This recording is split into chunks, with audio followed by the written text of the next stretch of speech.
Your Newsfeed PM continues now. Thanks for staying on. An alarming rise in vandalism in the city of Johannesburg starting to affect power supply in the city. City Power says a rise in copper and other metal theft has made power stations a target for criminals, putting the municipality's grid under pressure. For more on this, I'm joined now by Professor Vally Padayachee, who is an energy expert and former executive at both Eskom and City Power. Prof, good to have you. Thank you very much for your time.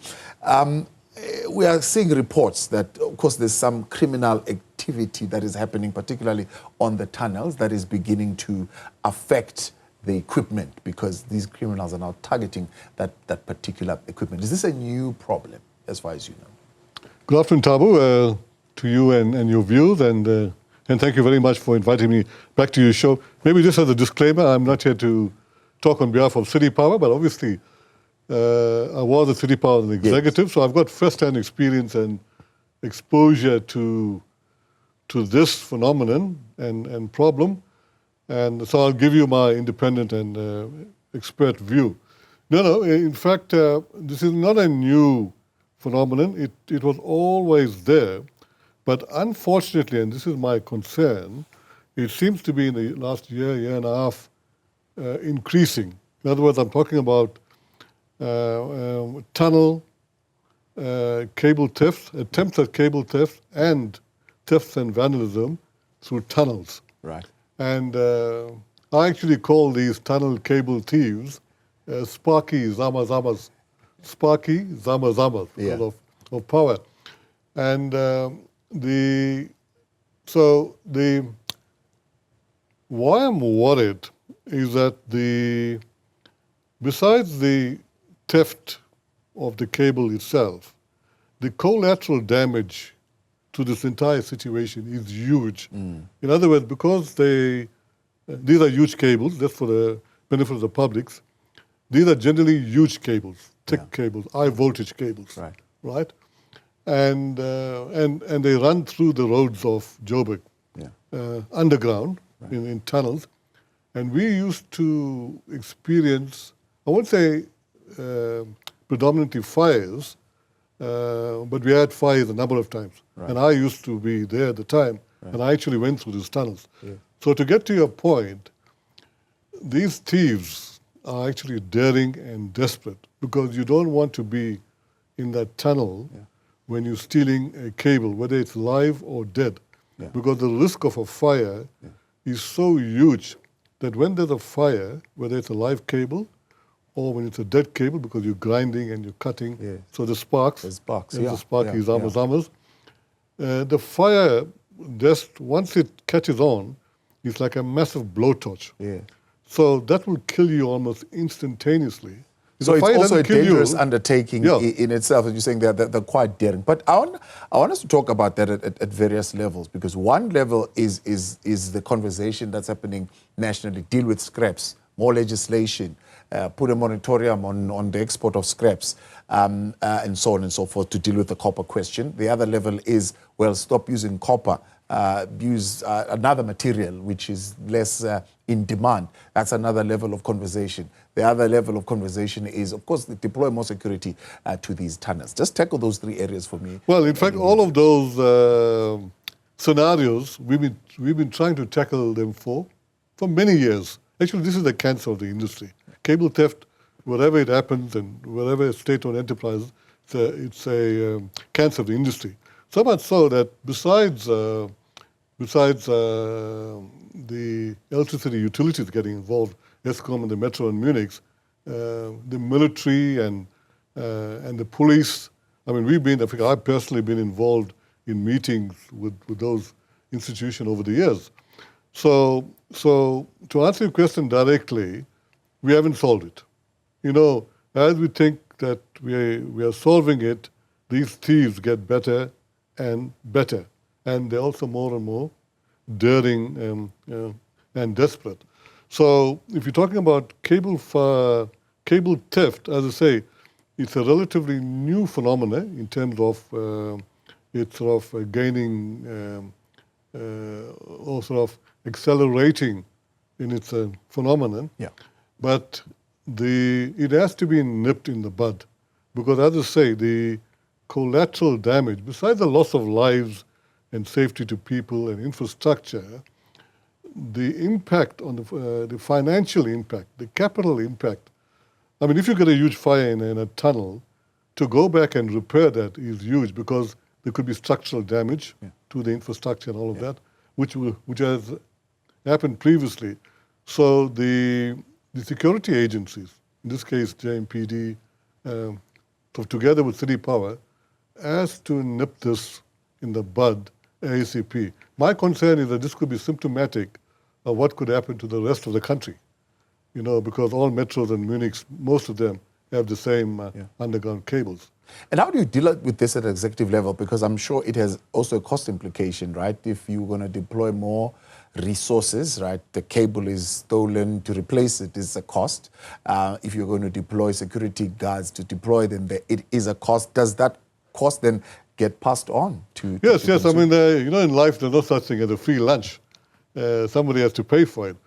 But that's an excellent question, because even in my days at City Power, we debated this right at board level and even at city level. And what we try to do, in fact we're still doing it, is to try and put more technology versus warm bodies. So you can't, I mean, it's not physically impossible, practically possible to deploy manpower at all of these substations, because this is a geographical business, the distribution business.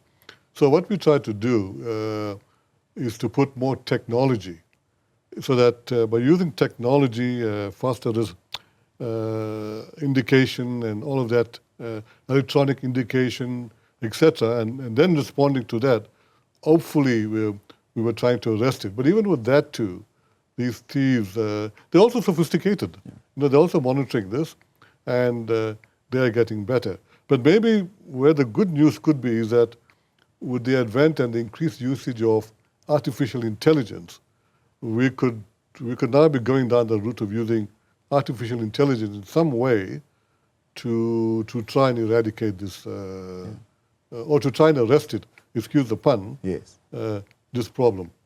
What else can be used as a deterrent? I mean, I'm sure we've had this conversation before where people would have said harsher sentences for those who are caught vandalizing state infrastructure. Well, I'm glad you mentioned that. That's been reasonably taken care of. In fact, the South African Revenue Protection Association, SAPA, much of their efforts, we had the law changed. Previously, when you got to court, and if there was a case, the first question the magistrate or judge would say, show me the evidence, show me the electrons. I mean, you can't do that. So at least now the law has been changed to keep it simple, where by the evidence that you could produce now, you can get convictions. And we are getting convictions. But I think the other aspect is education. It's awareness, public awareness, and that's also being done. But at the end of the day, it's left to the individual. But also, you know, just to be fair, there's also a socioeconomic crisis situation. You know, people have lost jobs, the economy is at dire straits. So I'm saying, although there are people that just want to steal, I mean, I'm not exonerating people to steal, but sometimes, you know, when your stomach is hungry and you're desperate, you've got families, etc., people take desperate action. That's why I call them the Sparky. The Sparky Zamazamas, because people are just desperate for that, you know. But, and again, that then points to the matter that there is a market for this, because, yes, people economically are in dire straits, and they get a product that obviously they are selling to someone who finds value in it, whether locally or whether outside of the country. And so there's a market, there's a pipeline where this product is flowing. What that seems to indicate, the rise particularly, is that government has not been able to tap into that pipeline and stop it. That's an excellent point. In fact, I should have mentioned this at the beginning. My understanding is the stats could change. There's about 5 or 6 major scrap dealers, right? And I'm not casting any aspersions on the scrap dealers. I'm just making a general comment because it's a global situation. Let's call it the root cause. The root cause could be scrap dealers who encourage this type of theft. So they create the market to purchase these stolen, in this case, cables, and they buy it for a song. So these desperate, in this case, Sparky Zamas, sell it there for almost next to nothing, because they just need money. And but as you say, if that market was cut off, then it should arrest this problem. We tried that, and it reasonably worked about a year and a half ago, where I think the DTIC put a moratorium on purchase of this. How much of the exact details, but it was done. So ideally, if you could stop that through that initiative, that would be first prize. But bear in mind, we live in a democracy.